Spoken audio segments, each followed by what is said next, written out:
I knew I'd won the second the mediator looked up from the medical records. Her face said it all. The lawsuit was over. My business was safe. But as I watched my little brother sitting across from me, 63 years old and crying, I realized something. Winning and victory aren't the same thing. This is the story of how I built a $6.2 million business from nothing. How my brother tried to take half of it based on our father's Alzheimer's-induced promises. And how one document 3 pages long ended a lawsuit. And maybe ended a family. The conference room smelled like stale coffee and desperation. December 14th, 2024. Outside the windows of the Portland Mediation Center, rain streaked down the glass like tears. Inside, my brother Ryan sat with his attorney, a sharp-dressed man named Kenneth Palmer, who charged $450 an hour to help my little brother try to steal half my life's work. Dr. Vanessa Hartwell, the court-appointed mediator, had been favoring Ryan's story for 3 weeks now. I'd watched her nod sympathetically as he spun his tale about our father's deathbed promises, about family legacy, about how I'd shut him out of a business that rightfully belonged to both of us. My attorney, Patricia Levine, had warned me that morning, Trevor, Hartwell's preliminary recommendation is going to favor Ryan. She believes his witness testimony. Unless we have something concrete, you're looking at a forced buyout of at least $2 million. $2 million I didn't have. Not liquid anyway. The business was worth $6.2 million on paper, but that was in assets, equipment, real estate, goodwill. I'd have to sell everything I'd built just to pay my brother for work he'd never done. But I did have something concrete. 3 pages. Medical records from Columbia River Medical Group, dated March 2014. I slid the folder across the mahogany table. Before we continue, I said quietly, I need Dr. Hartwell to review these documents. They're relevant to the capacity of the alleged promise maker. Ryan's attorney reached for the folder first. I watched his eyes scan the first page, then the second. His expression changed from confident to concerned to something close to panic. Where did you get these? Kenneth Palmer asked, his voice tight. Subpoena. All legal. All admissible. Dr. Hartwell took the folder. The room went silent except for the sound of turning pages. And I watched my brother's 44-year delusion start to crumble. But to understand what those 3 pages meant, I need to take you back. Not 6 months. Not 3 years. 44 years to a conversation in a diner parking lot that would define both our lives. If you've ever felt betrayed by someone you trusted, hit that subscribe button. This story goes places you won't expect. November 1981. I was 22, sitting in my truck outside a Denny's in North Portland, staring at a check for $9,200. My father, Harold Morrison, had just handed it to me through the driver's side window.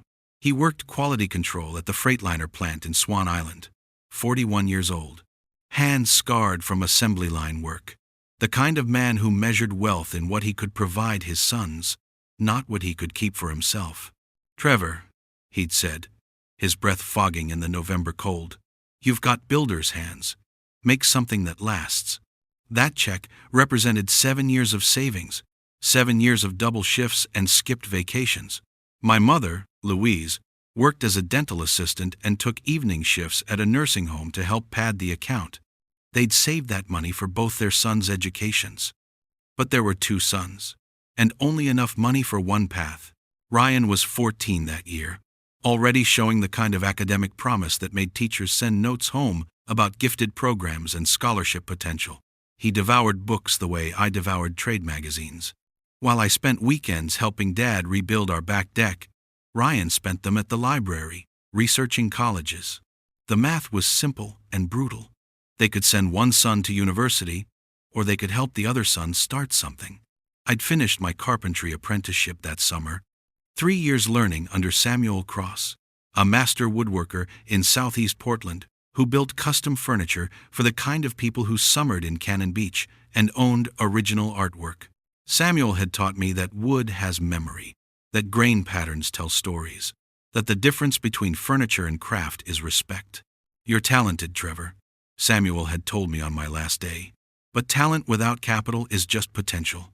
You need tools, a workshop, time to build a reputation. Otherwise, you'll spend your life making someone else's vision real. Dad knew I wasn't university material. I'd graduated high school with a 2.7 gigapascals, more interested in shop class than Shakespeare. But I was good with my hands. I could look at a space and see what it wanted to become. Start something, Dad had said that night at Denny's. Morrison Custom Woodwork has a nice ring to it. Your mother and I believe in you. I took the check. Ryan found out 2 weeks later. He came into my room, our childhood bedroom with its bunk beds and sports posters, and sat on the edge of my mattress. Dad gave you the college money, he said. Not a question. A statement. Yeah. All of it? $9,000.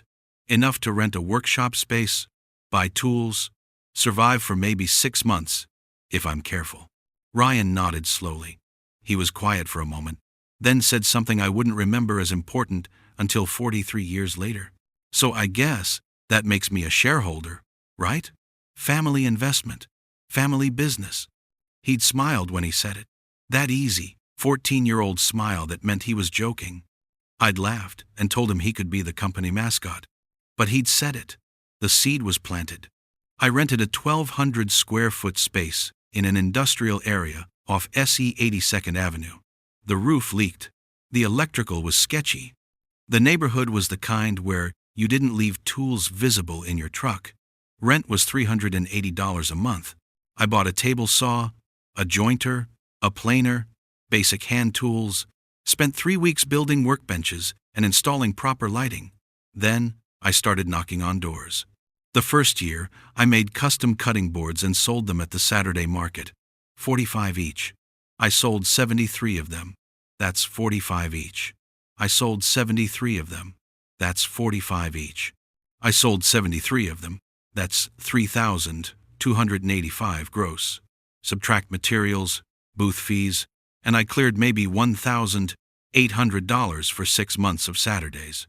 I also took every small job I could find: kitchen cabinet refacing, furniture repair, built-in bookshelves for a pediatrician in Lake Oswego who paid me $600 and told 3 of her friends. Those 3 friends told others. By year 2, I hired my first employee, a 19-year-old kid named Danny Chen who dropped out of Portland State and needed work.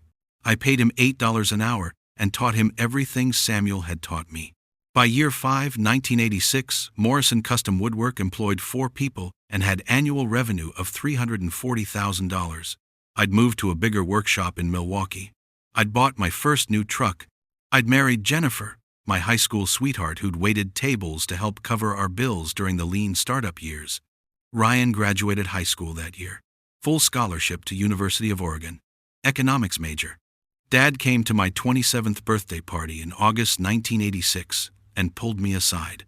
We stood in my backyard, beers in hand, watching Jennifer and Mom set up the cake. "I'm proud of you, son," he said. "You took that $9,000 and built something real. That's more than most men do with 10 times the money. Couldn't have done it without you and Mom. You could have, just would have taken longer. But that's what fathers do. We give our kids a push. The running, that's on them." He clinked his beer bottle against mine. Then he said, "Ryan's going places too. Smart kid. Might end up a professor someday. Both my boys, making their mark.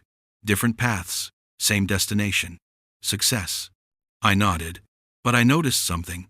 The way Dad's eyes lingered on Ryan across the yard, deep in conversation with one of Jennifer's college friends about economic theory. The pride in Dad's face had a different quality than when he looked at me. I was the son who'd done well. Ryan was the son who would do great things. I understood it. Hell, I felt it too. Ryan was 14 when I started my business, and by the time he finished his PhD at UC Berkeley, he was Dr. Ryan Morrison, published economist, assistant professor. He taught at Berkeley for 8 years, then University of Washington for 12, then finally at Portland State starting in 2018. He published papers with titles like Resource Allocation Efficiency in Family-Owned Enterprises and Intergenerational Wealth Transfer Patterns in Blue-Collar Communities. 73 citations, on Google Scholar, guest lectures at conferences. Meanwhile, I built cabinets. Don't misunderstand, I loved my work. By 2010, Morrison Custom Woodwork had 28 employees.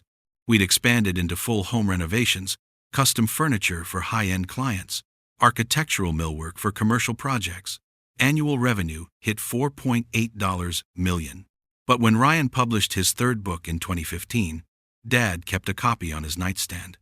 When I won the Oregon Small Business Excellence Award that same year, Dad said, "That's wonderful, Trevor," and went back to reading Ryan's chapter on economic mobility.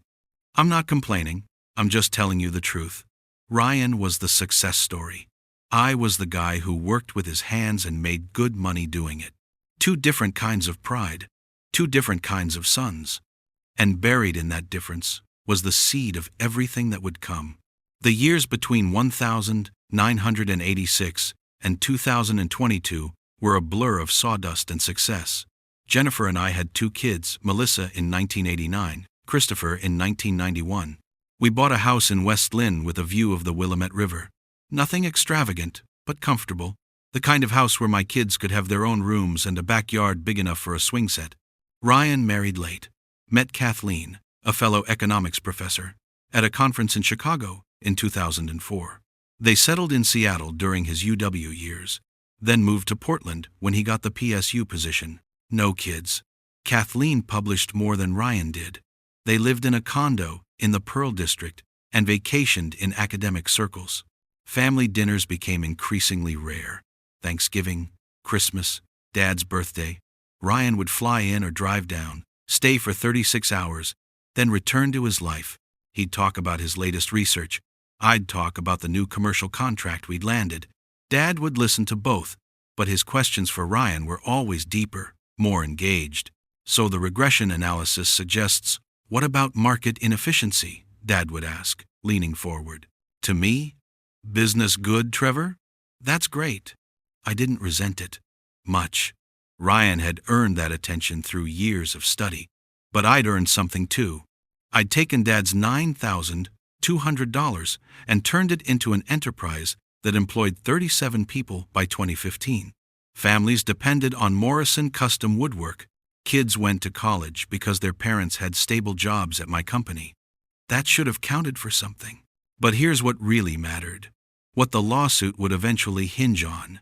I was the son who stayed close, geographically and practically. When Mom started showing signs of cognitive decline in 2018, misplacing keys, repeating questions, getting confused about dates, I was the one who took her to her doctor appointments. Ryan called weekly, asked how she was doing, but he was in Seattle, then Portland, but always busy with tenure reviews and publication deadlines. Dr. Edward Yoon diagnosed Mom with early-stage Alzheimer's in March 2019. Dad was 70 years old, still sharp, still working part-time at a hardware store because retirement bored him. He took the diagnosis hard. "I'll take care of her," he told me in the parking lot of the medical center. That's what marriage means. And he did. For 3 years, Dad managed Mom's medications, her appointments, her slow disappearing. I visited 3 times a week, brought groceries, helped with yard work, sat with Mom when Dad needed a break. Ryan visited once every 2 months, called it work obligations. The money started flowing out in 2019. Memory care isn't covered by standard insurance. The good facilities, the ones where staff actually remembers your parent's name, cost between $5,800 and $5,000, $805,000, $805,200 monthly in the Portland metro area. Mom needed full-time care by 2021. Dad couldn't manage anymore. His own health was declining. High blood pressure, arthritis, a tiredness that went bone deep. We moved Mom into Riverview Memory Care in January 2021, $6,400 a month. Medica recovered about $6,400 a month. Medicare covered about $6,400 a month. Medica recovered about $1,100. Dad's retirement pension covered another $900. That left $900. That left $900. That left $4,400 monthly. Ryan and I had the conversation over the phone. I can contribute $500 a month, he said. Maybe $750 if I pick up summer teaching. Ryan, that leaves almost $4,000 monthly. On me. You're the successful businessman, Trevor. I'm on a professor's salary. You know how academic pay works. I knew. I also knew Ryan and Kathleen had just bought a new Audi and were planning a research sabbatical in Barcelona. I'll cover it, I said. And I did. For the next 22 months until Dad died, 4,400 times 22 equals 4,000. 400 times 22 equals 4,000. 400 times 22 equals 96,800. Nearly $100,000 on top of the roughly $40,000 I'd spent helping manage their house, their medical co-pays, their incidental expenses. Ryan sent his $500 checks like clockwork, and I never said a word about the imbalance. Dad's heart attack came on March 8, 2022. Massive infarction. He died in the ambulance, never made it to the hospital. 73 years old. Ryan flew in the next day. We planned the funeral together. He wrote the obituary. He was always better with words. I handled the funeral home, the service arrangements, the calls to relatives. At the funeral, Ryan gave the eulogy. He talked about Dad's work ethic, his intellectual curiosity, how he'd pushed both his sons to pursue their passions.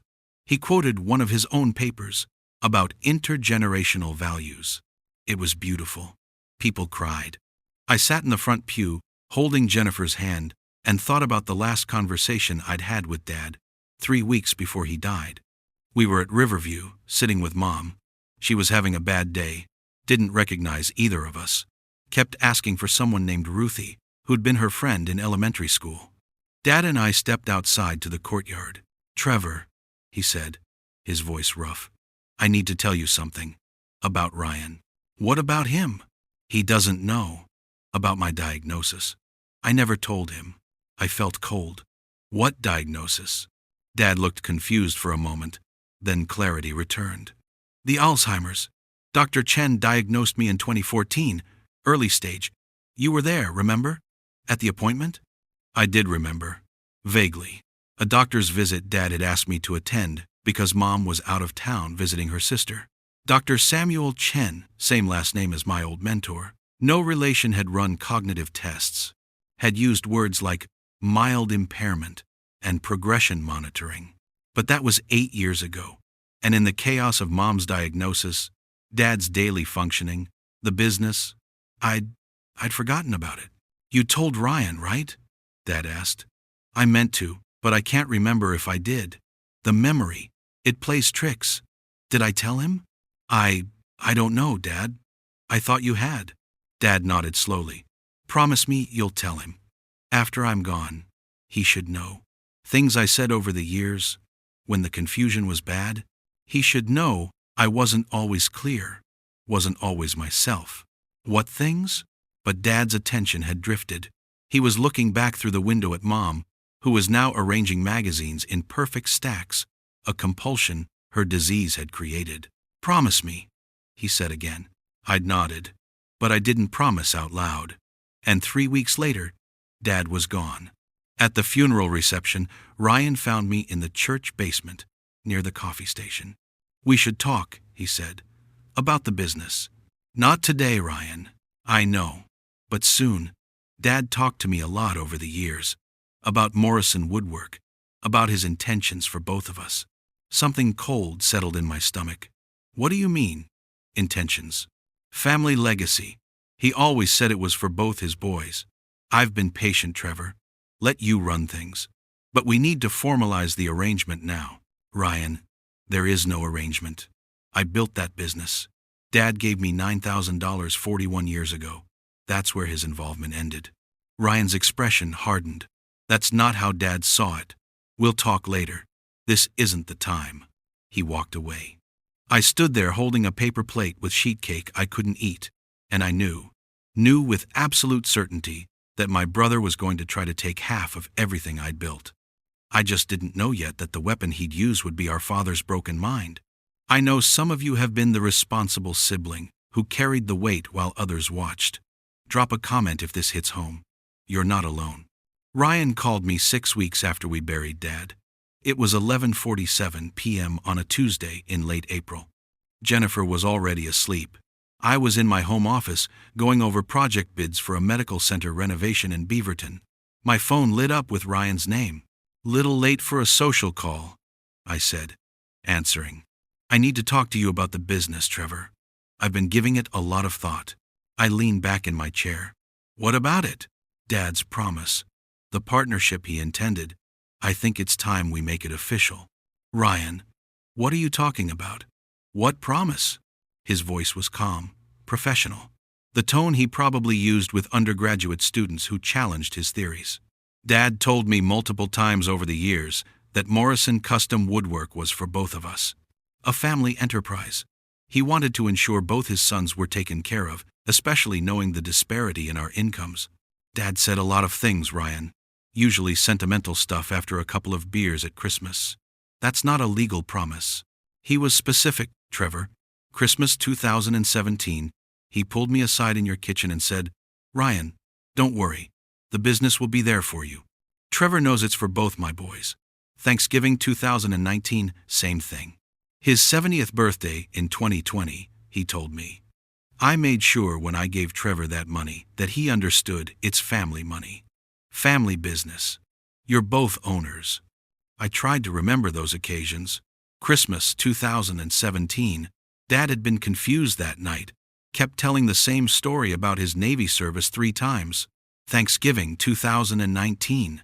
That was 6 months after Mom's diagnosis. Dad was stressed, drinking more than usual. Even if Dad said something like that, which I barely remember, it doesn't mean anything legally. The business is registered in my name. 41 years of tax returns, incorporation documents, everything. It's mine, Ryan. Promissory estoppel, Trevor. Look it up. When someone makes a promise, even verbal, and another party relies on that promise to their detriment, it can be legally binding. I stayed in academia partly because Dad assured me the business would provide security. I made career choices based on his promise. I felt my blood pressure rising. You stayed in academia because you love research and you're good at it. Don't rewrite history. I'm giving you a chance to do this the right way. Family way. 50-50 ownership, formalized in legal documents. You continue as CEO, make all operational decisions. I don't need to be involved day to day, but I want my ownership stake recognized, and I want to start receiving my share of distributions. Morrison Woodwork generates about $800,000 in annual profit. You want $400,000 a year for doing nothing? For being our father's son? For being entitled to what he promised me? Yes. This is insane, Trevor. I'm trying to be reasonable here. But if you force me to, I'll file a formal claim. I have witnesses. I have documented conversations. I have Dad's clear intent expressed over years. We can settle this as brothers, or we can let lawyers settle it. Your choice. Who are these witnesses? Uncle Barry heard Dad talk about it at the funeral. So did Kathleen. And I have written notes from conversations with Dad going back 5 years, where he discussed his intentions for the business. Uncle Barry, Dad's younger brother who Ryan had always been closer to, who'd always resented that Dad gave me the startup money instead of keeping it in the family for retirement. Of course, he'd back Ryan's version. "You're really going to do this," I said. "Not a question. I don't want to. But I will. You have 2 weeks to think about it. After that, I contact my attorney." He hung up. I sat in my office for over an hour, staring at the dark window, seeing my reflection. 53 years old.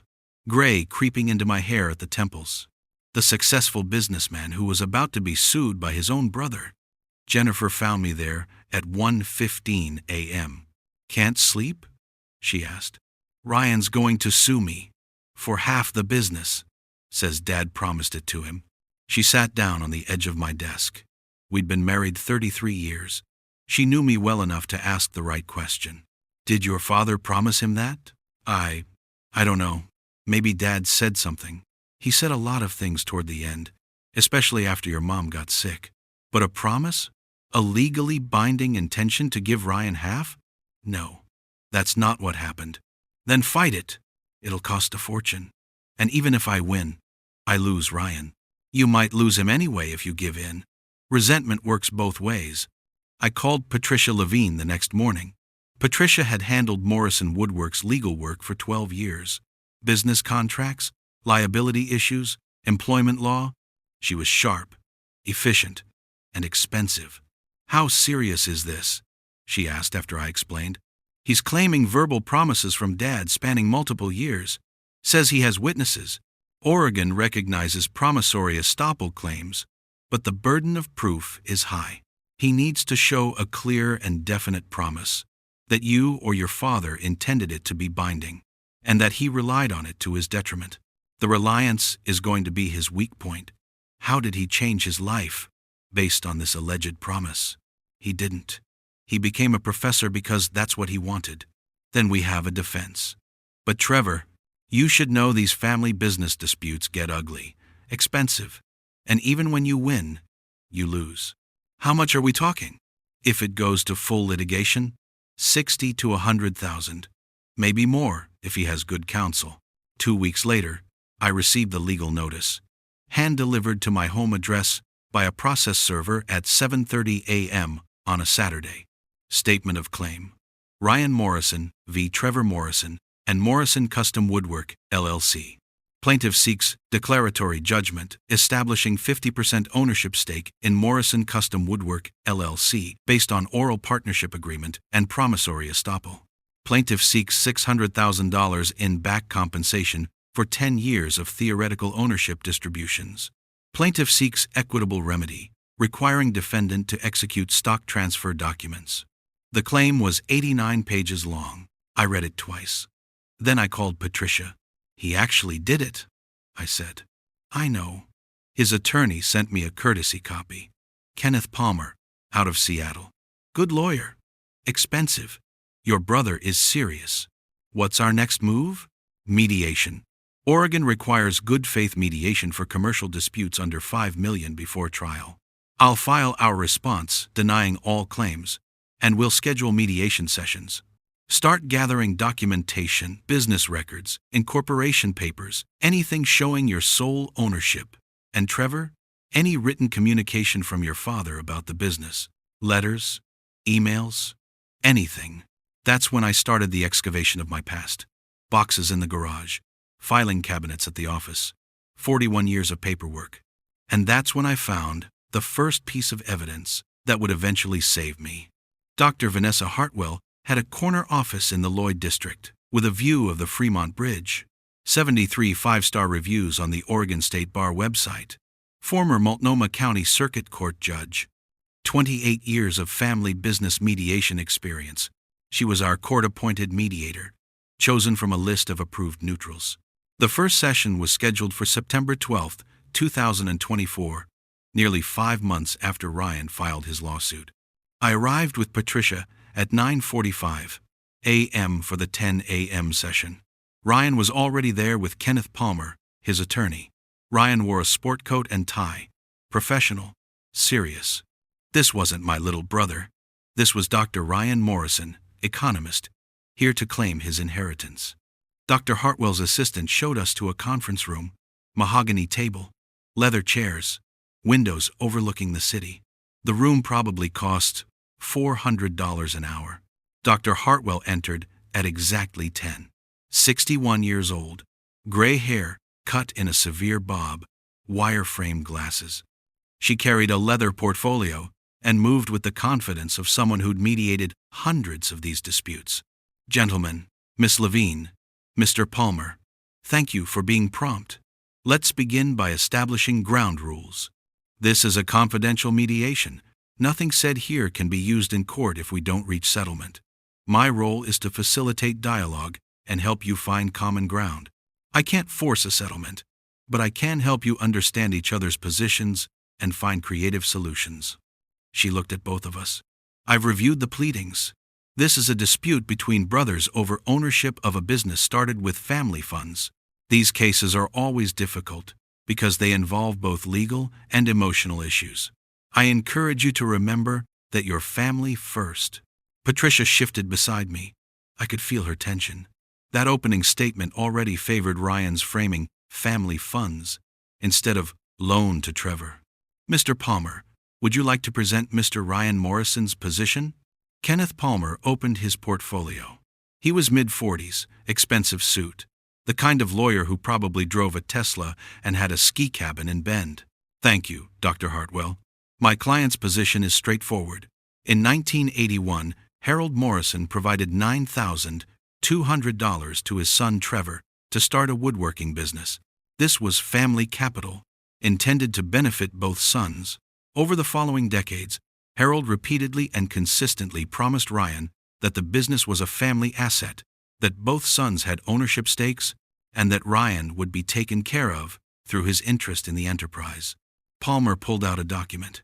We've prepared a timeline of Harold Morrison's statements to Ryan.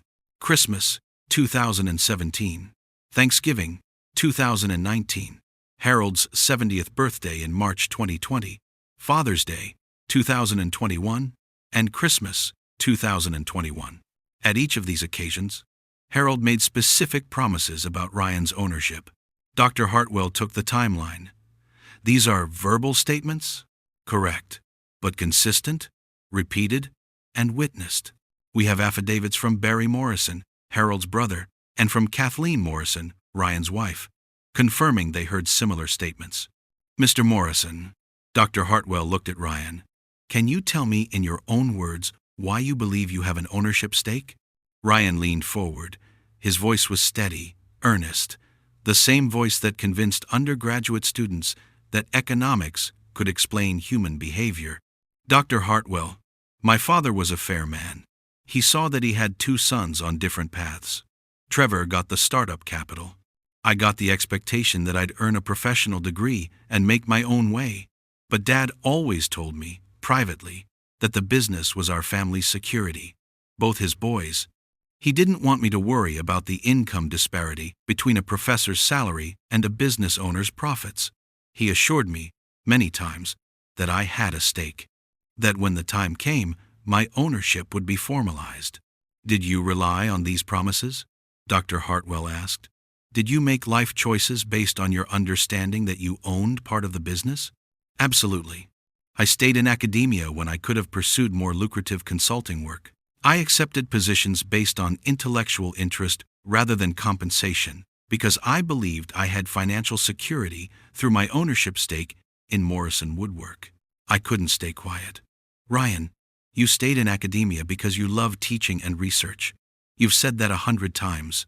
Patricia put a hand on my arm, warning me.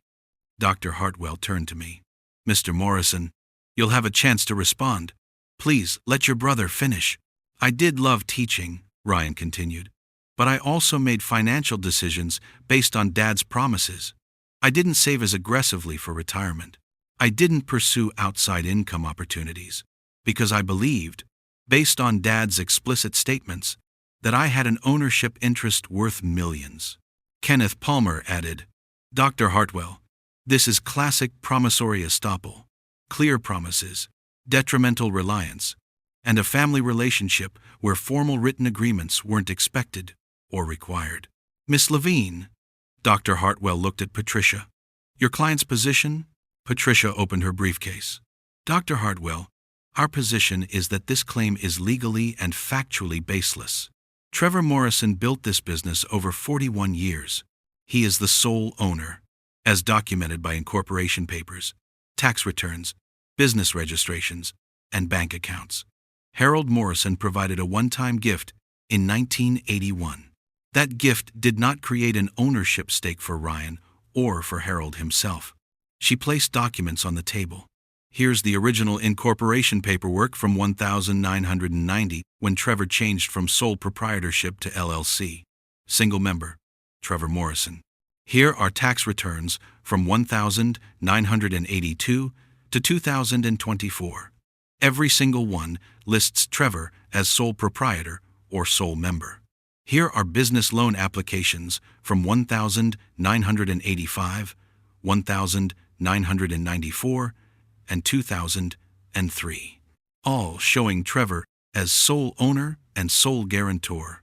As for the alleged promises, we believe Harold Morrison may have made vague, sentimental comments about family and legacy.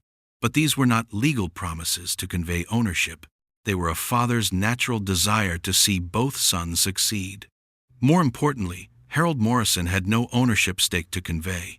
He gave Trevor money in 1981. He didn't retain any ownership interest. He couldn't promise Ryan something he didn't own. Dr. Hartwell made notes. What about the witnesses who claimed to have heard Harold promise Ryan ownership? We dispute the characterization of those statements. And Dr. Hartwell, I need to raise a concern about the credibility of the alleged witnesses. Go ahead. Barry Morrison, Harold's brother, has a documented history of financial disputes with Trevor. In 2015, Barry asked Trevor for a $30,000 loan to cover gambling debts. Trevor declined. Barry subsequently told multiple family members that Trevor was selfish and didn't understand family obligations. He's not a neutral witness. Ryan's face reddened. That's not relevant. And Kathleen Morrison, Patricia continued, is Ryan's wife. She has an obvious financial interest in this claim succeeding. These aren't disinterested witnesses. Dr. Hartwell held up a hand. I understand. The credibility of witnesses would be tested at trial. Here, we're focused on finding resolution. She looked at both sides. Let me ask a direct question. Trevor, did your father ever tell you that Ryan had an ownership stake in the business? No, never. Dad said he was proud of both of us. He'd talk about family legacy in general terms, but he never said Ryan owned part of Morrison Woodwork. Ryan, do you believe your father told Trevor about your ownership stake? I don't know if he told Trevor explicitly, but Dad spoke about it as an understood thing. Family business. Family assets. Dr. Hartwell made more notes. Then she said something that made my stomach drop. Gentlemen, I've mediated over 300 family business disputes. In my experience, the truth usually lies somewhere in the middle. Harold Morrison probably did make statements that could be interpreted as promises. And Trevor probably did build this business largely through his own efforts. The question is, what's fair? Patricia tensed beside me. Dr. Hartwell was already framing this as a split-the-baby situation. Dr. Hartwell, Patricia said carefully, with respect, this isn't about fairness as a general concept. It's about legal ownership rights. My client has 41 years of documentation showing sole ownership. The other side has alleged verbal statements that are disputed and, frankly, legally insufficient to create an ownership interest.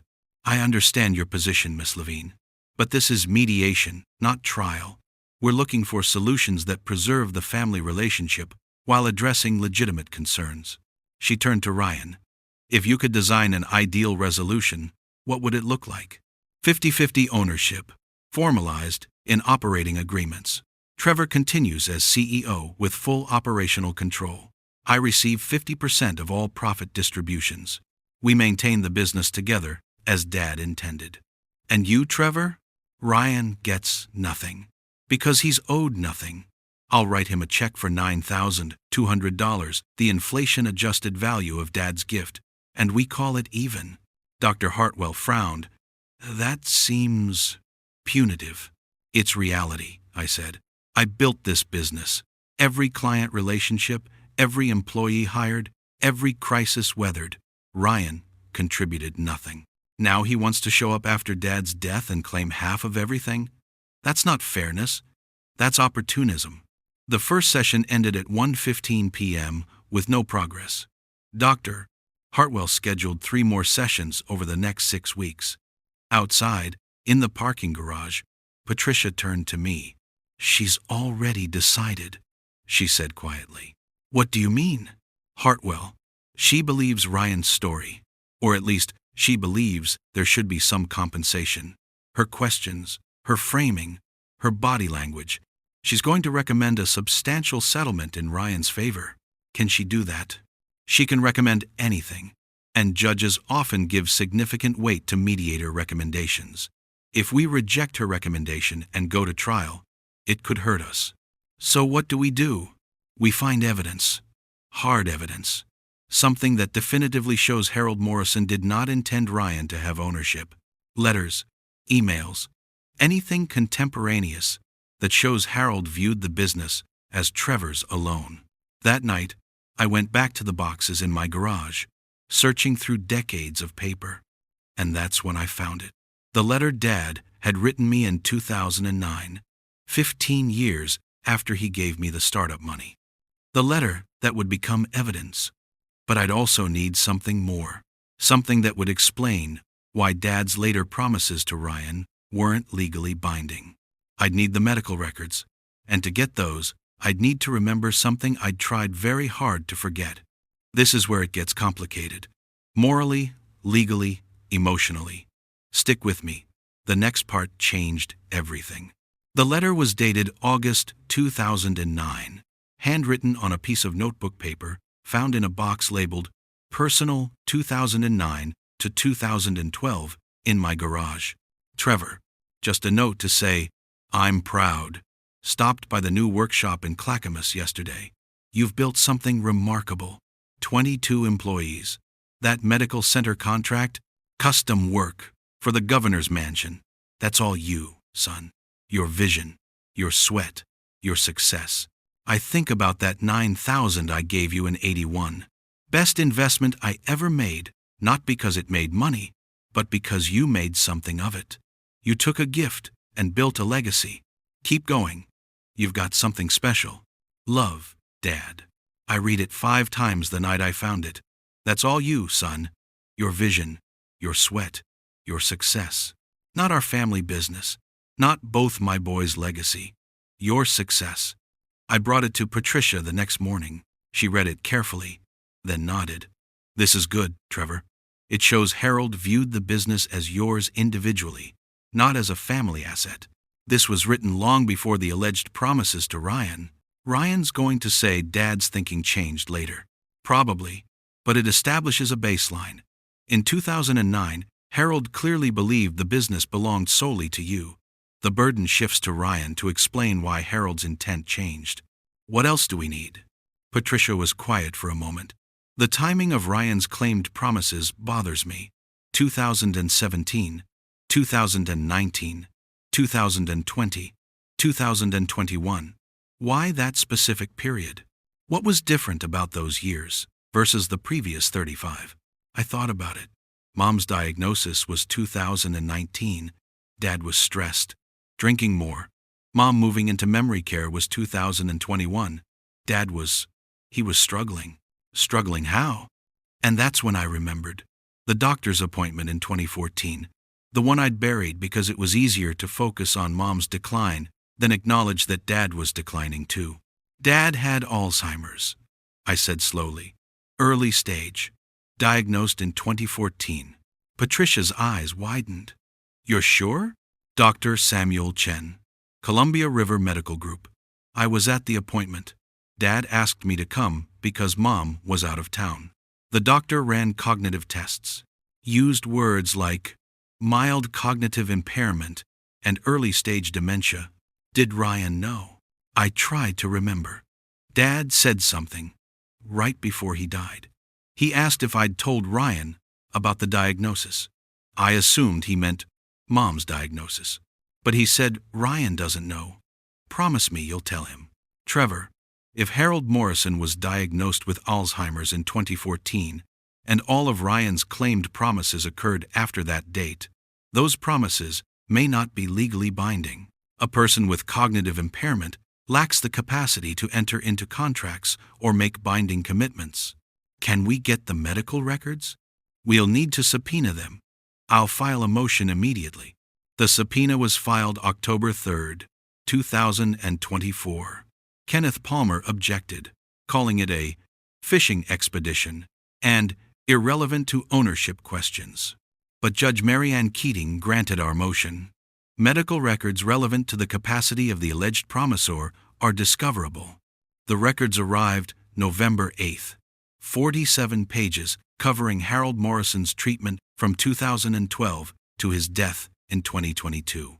Patricia and I read them together in her conference room. March 2014. Dr. Samuel Chen, Neurologist. Patient presents with increasing short-term memory loss, confusion about recent events, difficulty managing finances. MRI shows cortical atrophy, consistent with early Alzheimer's disease. Diagnosis: early-stage Alzheimer's. Discussed prognosis with patient and son, Trevor Morrison, present. Recommended cognitive monitoring, medication trial, Aricept, 5 milligrams, and family notification. Advised patient should not make major financial or legal decisions without family consultation. December 2015, Dr. Chen follow-up. Patient's condition progressing, now experiencing temporal displacement, confusing past and present events, confabulation, creating false memories, and inappropriate social commentary. Family reports patient has been making promises or commitments that don't align with reality. Increased Aricept to 10 milligrams. Advised family to document any major statements or decisions. November 2017, Dr. Chen follow-up. Moderate decline.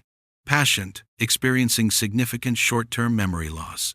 Unable to reliably recall conversations from previous day. Family reports patient is repeating same stories multiple times. Patient should not be considered legally competent for contracts, wills, or major financial decisions. March 2020. Dr. Chen. Follow-up 70th birthday appointment. Patient now in moderate to advanced stage. Significant cognitive impairment. Recent hospitalization for thanks. In advance, mini-stroke. Has accelerated decline. Patient is confabulating frequently, making statements inconsistent with documented reality. Family should assume patient lacks legal capacity for any binding agreements. I sat back in my chair. Every promise Ryan claims Dad made. 2017, 2019, 2020, 2021, all after Dad was diagnosed. All during periods of documented cognitive impairment. Patricia was making notes. This is devastating to Ryan's case. If Harold lacked capacity, his promises are legally meaningless. But there's something else, I said. Did I tell Ryan about the diagnosis? We went back through the records. Attached to the March 2014 file was an intake form. Under family notification, it listed, son Trevor Morrison, present at appointment. Son Ryan Morrison, patient wishes Trevor to inform. Dad asked you to tell Ryan, Patricia said. I know. But did I? I went home and searched my old emails. Found a message dated April 2014, sent to Ryan's university email address. Ryan took Dad to Dr. Chen yesterday. He's been diagnosed with early-stage Alzheimer's, similar to what we'll eventually see with Mom, but earlier onset. Doctor says progression is slow but steady. Dad wants you to know. We should discuss managing his affairs at some point. Let me know if you want to talk. Trevor. Ryan's response, received 3 days later. Trevor, thanks for letting me know. That's tough news. I'm in the middle of finals week, but I'll call Dad this weekend. Let me know if you need help with anything. Ryan. He knew? I said, showing Patricia the emails. He knew in 2014 that Dad had Alzheimer's, which means he knew, or should have known, that Dad's later statements might not be reliable. Patricia smiled. Actually, smiled. Trevor, this case just became unwinnable for Ryan. He knew about the diagnosis. He received notification, and yet he's claiming that promises made years later by a man with documented cognitive impairment are legally binding? No judge will accept that. So why did Ryan forget? Maybe he didn't forget. Maybe he chose not to remember, because remembering would complicate his claim. The second mediation session was scheduled for November 20th. We had the medical records. We had the emails. We had Dad's 2009 letter. Ryan's lawsuit was about to collapse. But I still had to decide, did I want to destroy my brother to save my business? November 20th, 2024. The second mediation session. I'd barely slept the night before. Jennifer had sat with me at the kitchen table at 2 a.m., both of us nursing coffee neither of us needed. You have to use the medical records, she'd said. You know that, right? It'll destroy him. He'll realize he's been building his case on Dad's confused ramblings, on a disease. He's trying to take half your business, Trevor. Half of 41 years of your life. You don't owe him mercy. He's my brother. Then he should have acted like it. Patricia and I arrived at Dr. Hartwell's office at 9:50 a.m. I carried a leather portfolio containing the medical records, the email exchange, and Dad's 2009 letter. Ryan and Kenneth Palmer were already seated in the conference room. Ryan looked confident. He'd probably spent weeks preparing his testimony, coaching Uncle Barry, building his case. He had no idea what was coming. Dr. Hartwell entered at 10 sharp. Good morning, gentlemen. Today I'd like to focus on the specific promises Harold Morrison allegedly made. Mr. Palmer, you've provided a timeline. Can you walk us through the most significant statements? Kenneth Palmer opened his notes. Certainly. Christmas 2017. Harold Morrison was at Trevor's home in West Lynn for the family gathering. After dinner, Harold took Ryan aside in the kitchen. He put his hand on Ryan's shoulder and said, "Ryan, I want you to know you don't have to worry about money. The business Morrison Woodwork, it's for both my boys. Trevor knows this. It's family money. You're both owners, even if the paperwork only has Trevor's name. That's just for liability reasons. But when I'm gone, you'll formalize it." Ryan nodded. That's exactly what he said. I remember it clearly, because it was such a relief. I'd been worried about retirement, about Kathleen and me managing on academic salaries. Dad's promise meant security. Thanksgiving 2019, Palmer continued.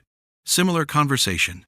Harold said, "I made sure when I gave Trevor that seed money back in '81 that he understood it's family money. Both my sons will benefit. You're a professor, Ryan. You chose the scholarly path.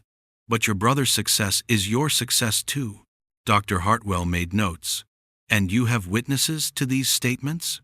Barry Morrison heard the Christmas 2017 conversation. He was getting coffee in the kitchen, and overhead the entire exchange. Patricia leaned forward. Convenient that he was in exactly the right place at the right time. "Are you suggesting my client's uncle is lying?" Palmer shot back. "I'm suggesting memories are unreliable, especially when there's financial incentive to remember things a certain way." Dr. Hartwell held up a hand. "Let's stay focused. Mr. Palmer, continue." March 2020, Harold's 70th birthday party. Harold was tired, emotional. He told Ryan, "I'm proud of both my boys, the professor and the businessman. Ryan, you've made your contribution through education, through ideas. Trevor made his through building. But you're both entitled to the fruits of that original investment. I promised you that, and I stand by it." Ryan's eyes were getting moist. That was the last real conversation we had about it before he got really sick. Before he died. Patricia looked at me. I nodded slightly. "Dr. Hartwell," Patricia said, "before we go further, I need to introduce evidence that fundamentally changes this entire discussion." She pulled out the medical records. These are the medical records of Harold Morrison from Columbia River Medical Group, covering the period from 2012 to his death in 2022, obtained via court-approved subpoena. Kenneth Palmer sat up straighter. "What do medical records have to do with—" Harold Morrison was diagnosed with early-stage Alzheimer's disease in March 2014, Patricia said, her voice level and clear. 8 years before his death. 3 years before the earliest promise Ryan claims to have received. The room went silent. Ryan's face changed, confidence draining into confusion. Patricia continued, reading from the records. March 2014. Dr. Samuel Chen's notes. Patient presents with increasing short-term memory loss, confusion about recent events. Diagnosis: early-stage Alzheimer's. Advised patient should not make major financial or legal decisions without family consultation. She turned pages. December 2015, Dr. Chen's follow-up. Patient experiencing temporal displacement, confabulation that means creating false memories, and inappropriate social commentary. Advised family to document any major statements or decisions, as patient may not reliably recall them. Ryan was shaking his head slowly. No, Dad didn't have Alzheimer's. Mom had Alzheimer's. Dad was taking care of her. He was sharp. He was... November 2017, Patricia read. 2 months before your claimed Christmas conversation. Dr. Chen's notes. Moderate decline. Patient experiencing significant short-term memory loss. Unable to reliably recall conversations from previous day. Patient should not be considered legally competent for contracts, wills, or major financial decisions. Dr. Hartwell was reading over her own copy of the records, her expression changing with each page. And March 2020, Patricia finished. The month of Harold's 70th birthday party. Dr. Chen's notes. Patient, now in moderate to advanced stage, significant cognitive impairment. Patient is confabulating frequently, making statements inconsistent with documented reality. Family should assume patient lacks legal capacity for any binding agreements. She placed the records on the table. Every single promise Ryan claims Harold made occurred after Harold was diagnosed with Alzheimer's, during periods of documented cognitive impairment and confabulation. Those promises are legally meaningless because Harold Morrison lacked the mental capacity to make binding commitments. Kenneth Palmer was speed reading through the medical records. His face had gone from confident to concerned to something approaching panic. Ryan found his voice. I didn't know. Dad never told me he had Alzheimer's. If he'd told me, I would have known to discount anything he said, but he seemed fine at those family gatherings. He was talking, joking, remembering stories. Ryan, I said quietly. I told you. He looked at me. What? Patricia slid the email printout across the table. April 2014. Trevor sent you an email informing you of your father's diagnosis. You responded, acknowledging receipt. Ryan took the email with shaking hands. Read it. Then read it again. I don't remember this. You forgot, I said. Just like you forgot about the $13,000 I loaned you for your master's degree. Just like you forgot about helping with Mom's care costs. You forgot, because remembering was inconvenient. Trevor, I swear, I didn't remember. The email proves you knew, Ryan. You knew in 2014 that Dad had Alzheimer's. Which means, when he made those promises in 2017, 2019, 2020, you knew or should have known that he was cognitively impaired. You knew those weren't real promises. They were the confused ramblings of a man with dementia. Dr. Hartwell was staring at Ryan. The sympathy that had colored her earlier questions was gone, replaced by something harder. Mr. Morrison, she said to Ryan, did you intentionally base your claim on statements made by a father you knew had Alzheimer's? No, I forgot about the diagnosis. Dad seemed okay at those gatherings. He was functional, I thought. I thought he meant what he said. Kenneth Palmer was whispering urgently to Ryan. Ryan was shaking his head, his face crumbling. Patricia wasn't done. Dr. Hartwell, there's one more document. She placed Dad's 2009 letter on the table. This is a letter from Harold Morrison to Trevor, written in August 2009, 5 years before the Alzheimer's diagnosis. I'll read the relevant portion. She read Dad's words about my vision, my sweat, my success. This establishes that Harold Morrison, when he was cognitively sound, viewed Morrison Custom Woodwork as Trevor's business. Not a family business, not a shared asset. Trevor's business, built from Trevor's efforts. Dr. Hartwell was making rapid notes. Finally, she looked up. Mr. Palmer, in light of this evidence, do you wish to continue with mediation? Palmer was gathering his documents. I need to consult with my client. Can we take a 15-minute break? Of course. Ryan and his attorney left the room. Patricia and I sat in silence. You did the right thing, she said quietly. Then why does it feel like I just killed something? 15 minutes later, they returned. Ryan's eyes were red. He looked smaller somehow, diminished. Kenneth Palmer spoke. Dr. Hartwell, in light of the medical evidence presented, we need to reassess our client's position. We're requesting a continuance to review the records and determine next steps. I understand, Dr. Hartwell said. But I want to be clear, based on what I've seen today, any recommendation I make will heavily favor Mr. Trevor Morrison's position. If Harold Morrison lacked legal capacity during the relevant time period, his alleged promises cannot form the basis of an ownership claim. She looked at Ryan directly. Mr. Morrison, I'm sorry. I know this is painful, but the evidence suggests your father was ill when he made those statements. They weren't real promises. Ryan nodded slowly. He couldn't seem to speak.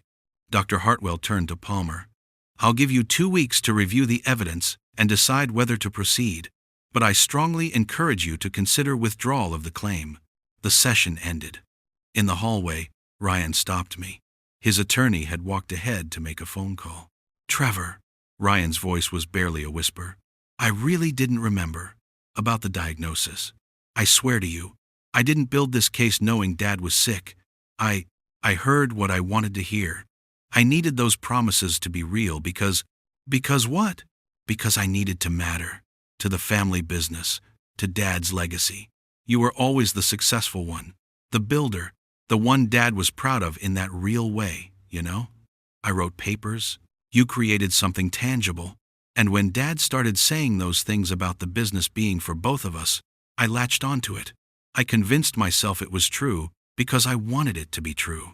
I looked at my brother, 63 years old, crying in a hallway, destroyed by the medical records of our father's broken mind. What you wanted to be true and what is true aren't the same thing, Ryan. I know that now. I'm sorry. I'm so sorry. Are you going to drop the lawsuit? He nodded. I have to. The evidence. I can't fight this. I won't. Ryan, Dad loved you. He was proud of you. But the business was mine. It always was. And trying to take it based on his Alzheimer's ramblings, that was wrong. I know. I'll have Kenneth file the withdrawal tomorrow. He walked away. I stood in that hallway for a long time, feeling the weight of winning. Patricia found me there. It's over, Trevor. You won. Yeah, I said. I won. But victory tasted like ashes. I want to know, would you have used those medical records? Sometimes the truth destroys everything. Comment below. I read every single one. The notice of discontinuance was filed November 23, 2024, 3 days after the mediation session. Ryan Morrison versus Trevor Morrison and Morrison Custom Woodwork LLC case. Dismissed without prejudice. Plaintiff withdrawing all claims. My legal fees totaled $91,400. Patricia submitted the final invoice on November 30th. I wrote the check from the business account and felt nothing. Not relief. Not satisfaction. Just a hollow kind of emptiness. Thanksgiving came 4 days after the lawsuit ended. Jennifer asked if I wanted to host like we usually did. I said no. We spent the day alone, just the two of us, watching football I didn't care about and eating turkey sandwiches. Have you talked to Ryan? She asked. No. Are you going to? I don't know what to say to him. My phone had been silent. No calls from Ryan. No calls from Uncle Barry or the relatives who'd sided with Ryan. No calls from anyone except my kids, checking to make sure I was okay. Melissa, my daughter, drove up from Eugene on December 1st. We had coffee at a place near my house. Dad, you look terrible. Thanks, sweetheart. I'm serious. You won the lawsuit. You should be relieved. Instead, you look like someone died. Someone did die. My relationship with your uncle. Uncle Ryan chose to sue you. He made that decision. You just defended yourself. With Dad's medical records. I used Dad's Alzheimer's to prove Ryan's case was garbage. How does that make me any better than Ryan? Using Dad's confused promises. Melissa was quiet for a moment. Then she said, Dad, you know what Uncle Ryan told me 6 months ago? Before the lawsuit became public? He called me and asked me to testify that I'd heard Grandpa promise him ownership. I told him I'd never heard anything like that. You know what he said? He said, try to remember. Family is important. I looked at my daughter. He tried to coach you? Him and Aunt Kathleen, they called Christopher too, tried to get both of us to remember conversations that never happened. When we refused, Ryan got angry. Said we were choosing sides. Said we were betraying family. Why didn't you tell me? Because you had enough to deal with. But Dad, Ryan wasn't an innocent victim in this. He built his case on lies and half-truths and coached witnesses. You defended yourself with documented evidence. Those aren't the same thing. Maybe she was right. But it didn't make me feel better. The letter arrived December 10th. Handwritten. Ryan's cramped academic script on university letterhead. Trevor, I don't expect you to read this. I probably don't deserve for you to read it. But I need to write it anyway. I've been in therapy since the lawsuit ended, trying to understand why I did this. Why I convinced myself that Dad's confused ramblings were real promises. Why I was willing to destroy our relationship over money. My therapist asked me a question last week. What were you really trying to take from Trevor? The business or your father's approval? I didn't have an answer, but I've been thinking about it. And I think the truth is, I was never trying to take your business. I was trying to prove I mattered. That I wasn't just the academic son who Dad bragged about, but never really understood. You built something tangible. Something Dad could see and touch and be proud of in a way he could never be proud of my journal articles. When Dad started making those promises, when his Alzheimer's made him say I was an owner, I heard what I needed to hear. Validation, importance, a piece of what you'd built that made you the successful son. I knew about Dad's diagnosis. I did. I read your email in 2014. But over the years, I guess I convinced myself it didn't matter. Or that Dad had promised me before the diagnosis. Or that his early stage confusion wasn't serious. I rewrote the timeline in my head until I believed my own story. That's not an excuse. It's an explanation. And it's pathetic. I'm sorry, Trevor. I'm sorry for the lawsuit. I'm sorry for the stress. I'm sorry for trying to take something you built with 41 years of your life. I'm sorry for using Dad's illness against you, even if I'd convinced myself I wasn't doing that. I don't expect forgiveness. I just wanted you to know I'm working on understanding why I became someone who could do this to his own brother. If you ever want to talk, I'm here. If you never want to see me again, I understand that too. Ryan. I read the letter 3 times. Showed it to Jennifer. What do you think? I asked. I think he means it. I think he's genuinely horrified by what he did. Is sorry enough? That's not for me to answer. I didn't call Ryan. Not that day. Not that week. Christmas came. I sent Ryan a card, like I'd done every year since we were kids. Just a standard card, with a handwritten note. Hope you're doing well, Trevor. He didn't send one back.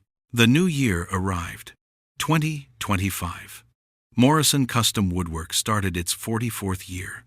I spent January working on a renovation project for a boutique hotel in downtown Portland. Kept myself busy. Didn't think about Ryan. Except I did think about him. Every day. Every time I passed the workshop office where we'd hung a photo of Dad from 1985, grinning in front of my original workshop with the crooked Morrison Custom Woodwork sign. February came. Then March. On March 8th, 3 years since Dad died, my phone rang. Trevor, Ryan's voice. I know you probably don't want to hear from me, but I wanted to tell you. Mom died this morning. Riverview called me at 6 a.m. Mom, who hadn't recognized either of us for the last 2 years, who'd forgotten Dad, forgotten her grandchildren, forgotten her own name, who'd been disappearing piece by piece until nothing remained but a body in a memory care bed. I'll be there tomorrow, I said.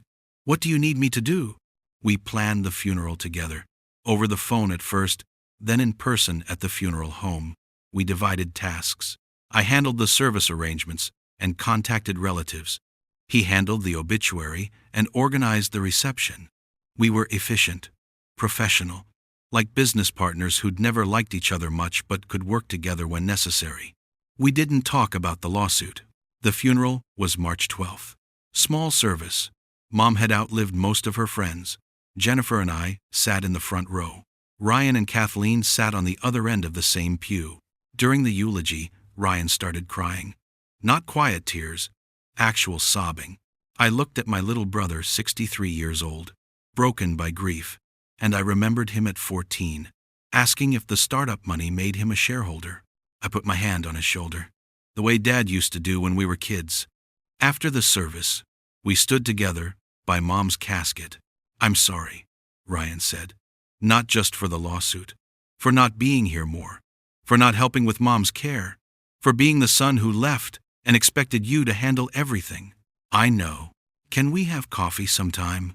Not to talk about the business, just to talk."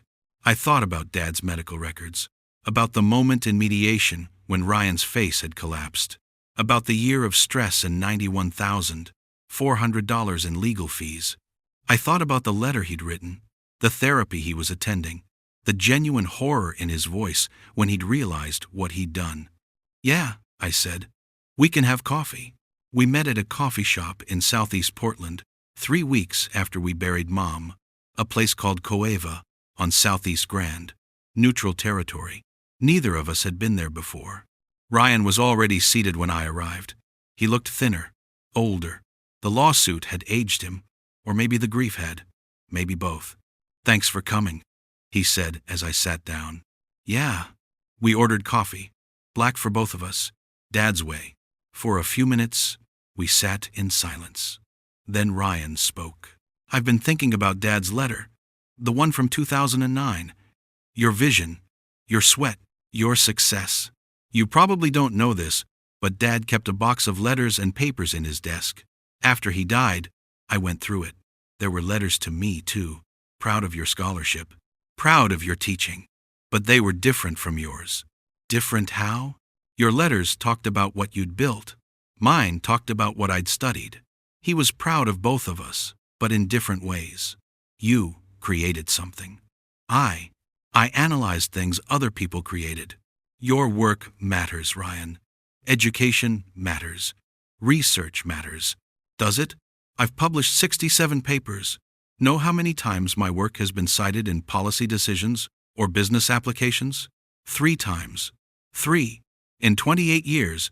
Meanwhile, you've employed hundreds of people, given them livelihoods, put their kids through college. That's real impact." "So this was about jealousy?" Ryan was quiet. Then he nodded. "Yeah, it was. I spent my life being the smart son, the educated son. But you were the successful son, the one who actually did something with Dad's investment.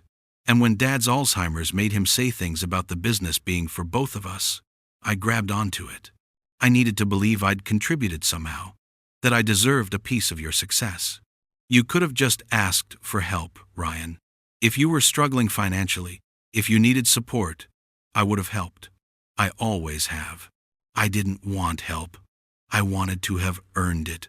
That's the pathetic part. I didn't want charity from my successful brother. I wanted ownership. I wanted to matter. I drank my coffee. It was good. Too expensive, but good. You did matter. To Dad, to Mom, to me. You still do. After what I did, you're my brother. That doesn't just disappear. It's damaged, yeah, maybe permanently, but you're still my brother." Ryan's eyes filled. "I don't deserve that. Probably not. But that's the thing about family. It's not always about deserving. Sometimes it's just about choosing." We talked for 2 hours. About Dad's last years. About Mom's decline. About the medical records I'd had to use to defend myself. About the therapy Ryan was attending and what he was learning about himself. "My therapist says I have achievement anxiety," Ryan said. "Fear of being inadequate. I spent my life comparing myself to you, measuring my worth against your success. When Dad's disease gave me an opening to claim some of that success, I took it without thinking about what it would do to you, to us." "Are you still seeing her? The therapist?" "Twice a week. It's helping. I'm also looking at early retirement from PSU. Kathleen and I are talking about moving. Maybe to Ashland. Getting away from the academic pressure." "That sounds good." Before we left, Ryan asked me something. "Can we start over? Not forget what happened? I don't think we can do that. But maybe build something new? Brothers who know each other's faults and choose to stay in each other's lives anyway?" I thought about it. About the year of stress. about watching his case collapse in mediation, about the hollow victory that still felt like loss. "I can't promise we'll be what we were," I said. "That's gone. But yeah, we can try to build something new." We started having coffee once a month. February, March, April. Conversations were careful at first, surface level. But gradually, we found a rhythm. We talked about our kids, about books Ryan was reading, about projects I was working on. We avoided the business, avoided money. Those were boundaries we both understood. In May, I made a decision. I called Ryan and told him I wanted to set up a scholarship fund, the Trevor Morrison Memorial Scholarship for trade students at Portland Community College. $100,000 to start, invested to provide annual awards for carpentry and woodworking students. "I'd like you to help administer it," I said. "You understand academic systems. You know how scholarships work. It'd be a way to honor Dad together." "I'd like that," Ryan said. "I'd like that a lot. There's one condition." "What's that?" "You have to come to the workshop. See the business you tried to take. Meet the people who work there. Understand what I built." He came the following week. I gave him a full tour. Showed him the workshop floor where we cut and shaped wood, the finishing room where pieces got sanded and stained, the showroom where clients viewed our work, the offices where my managers, 3 of them now, all people I'd trained from apprentices, planned projects worth millions. At the end, Ryan looked at me. I didn't understand. I really didn't. This isn't just a business. It's 43 years of relationships, of craftsmanship, of your life. Yeah. I tried to take it with a lawsuit, based on Dad's confused promises. "Jesus, Trevor, how do you not hate me?" I did hate you. For a while. Maybe part of me still does. But a bigger part of me remembers when you were 14 and I was 21, and we were just brothers figuring out our lives. I want to find our way back to some version of that. We launched the Trevor Morrison Memorial Scholarship in June 2025. The first recipient was a 19-year-old woman from Gresham who wanted to start a custom furniture business. At the awards ceremony, Ryan and I stood together on stage, handed her the check together, shook her hand together. For the first time in 2 years, we looked like brothers. Not the brothers we'd been before. Those brothers were gone. The trust was broken. The easy assumption of loyalty was shattered. But we were something. Brothers who'd gone to war, who'd survived, who were slowly, carefully building something new from the wreckage. Jennifer asked me later if I'd forgiven Ryan. I thought about it for a long time before answering. "I forgive him for being human," I said. "For being weak, for being jealous, for making a catastrophic mistake. But I can't forget what he did. I can't forget that year of stress. The feeling of being betrayed by my own brother. The moment I had to use Dad's medical records as a weapon. I forgive him, but things will never be the same." "Is that enough?" she asked. "It has to be. Because the alternative is losing him completely. And I don't want that either." Morrison Custom Woodwork is transitioning to employee ownership. I'm 64 years old now. My 3 senior managers, Anna Chen, Marcus Washington, and Jennifer Kowalski, are buying me out over 5 years. $6.2 million total, paid in installments. I'll retire in 2029. Jennifer and I will travel, spend time with our grandchildren. Maybe I'll build furniture in my garage just for the pleasure of it. The business will continue under new ownership. A new generation of craftspeople will carry it forward. That feels right. Ryan and I talk every couple of weeks now. We have dinner once a month. We're working on the scholarship together. We visited Mom's grave on what would have been her 86th birthday. We're building something new. Not brothers in the uncomplicated way we were as children, but brothers who've learned that family isn't unconditional. It's earned. Document by document. Conversation by conversation. Choice by choice. And sometimes, the only way to save it is to nearly destroy it first. I keep Dad's 2009 letter in my desk drawer, the letter that helped save my business. On days when the old anger resurfaces, and it does resurface, suddenly and sharp I read it. Your vision, your sweat, your success. The business was mine. I built it. And no amount of revisionist history, no amount of confused promises from a father whose mind was betraying him, can change that truth. But here's what I've learned.